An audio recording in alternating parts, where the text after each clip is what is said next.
आज का वीडियो उन लोगों के लिए जो बोलते हैं कि भाई पहाड़ियों के पास बड़ा मोटा पैसा है, इनको तो कुछ करने की ज़रूरत ही नहीं है। तो उनको मैं बताता हूँ कि हमारे पास कितना मोटा पैसा है और वो पैसा कैसे आता है। सबसे पहले सबको पता है हम बागवानी पे सेब पे डिपेंड है, ठीक है। अब वो सेब लगाना भी पड़ता है।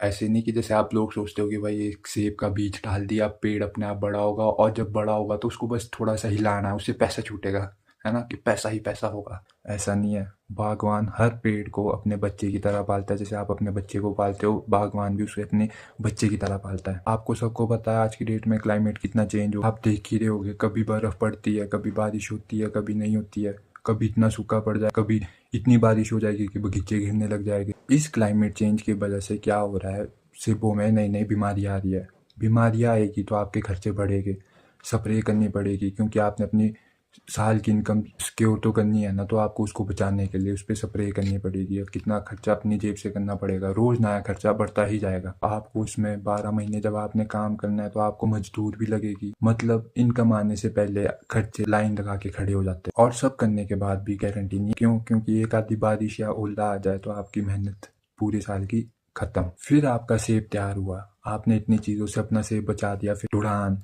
ढुलान अपने घर में, फिर ग्रेड, फिर भरान, फिर उसके बाद अब जैसे मेरा घर रोड से दूर है तो मेरे को उसका ढुलान गाड़ी तक का वो अलग, फिर गाड़ी में लोड करने का डालिए का पैसा भी मैं दूंगा। फिर वहां से वो गाड़ी पहुंचेगी मंडी, वहां जाके पता चलता है भाई कि रेट तुम डिसाइड नहीं करोगे अपने सेब का। फिर इतनी मेहनत के बाद भी आप, चल कोई बात नहीं, मेरा बस पैसा टाइम से आ जाए। फिर आपको ये भी पता लगता है कि भाई जिन पैसों के लिए आपने पूरे साल भर इतनी मेहनत की, इतने पापड़ बेले, वो पैसा भी आपको अब टाइम से नहीं मिलेगा। आपका अर्थ ही आपका पैसा घुमाता रहेगा। क्यों? क्योंकि उसने उस पर इंटरेस्ट खाना है। जो थोड़ा बहुत बच जाए, आपके बच्चे भी तो होगे, आपने बच्चों को पढ़ाना है, उनके लिए सेविंग करनी है। फिर आप जब उनको पढ़ा रहे हो तो रूम रेंट, बिजली का बिल, पानी का बिल, ट्रांसपोर्ट। और फिर भी अगर आपको ये सब आसान लग रहा है तो भाई सच बोलूं, तुमको डॉक्टर के पास जाने की जरूरत है। बहुत सी बातें तो ऐसी है जो मैंने छोड़ भी दी, क्योंकि भाई दूसरे का घर दूर से देखने पे सुखी लगता है, पर जब आप उस घर में जाओगे तो आपको समझ आएगी कि हर घर में अपनी परेशानियां चल